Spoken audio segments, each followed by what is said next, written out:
E uma coisa que eu gostei dessa peça, que como ela é uma malha que tem um peso maior, ela permite que a gente coloque uma camisa por baixo sem fazer volume ou transparência. Então olha só que bonito fica com uma camisa, como se fosse uma sobreposição nessa blusa. E uma coisa que eu gostei dessa peça, que como ela é uma malha que tem um peso maior, ela permite que a gente coloque uma camisa por baixo sem fazer volume ou transparência. Então olha só que bonito fica com uma camisa, como se fosse uma sobreposição nessa blusa. E uma coisa que eu gostei dessa peça, que como ela é uma malha que tem um peso maior, ela permite que a gente coloque uma camisa por baixo sem fazer volume ou transparência.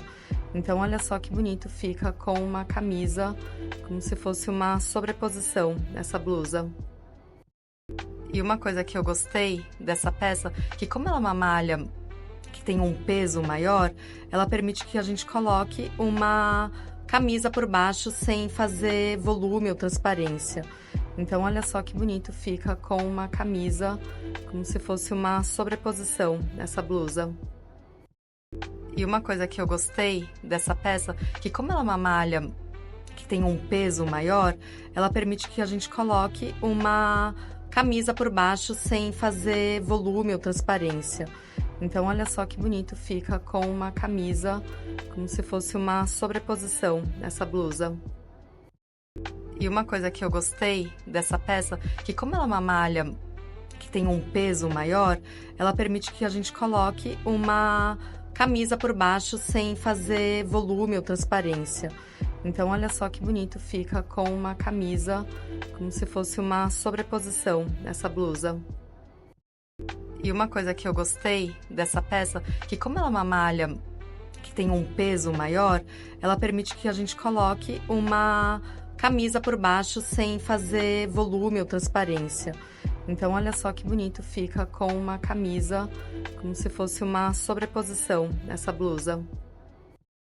E uma coisa que eu gostei dessa peça, que como ela é uma malha que tem um peso maior, ela permite que a gente coloque uma camisa por baixo sem fazer volume ou transparência.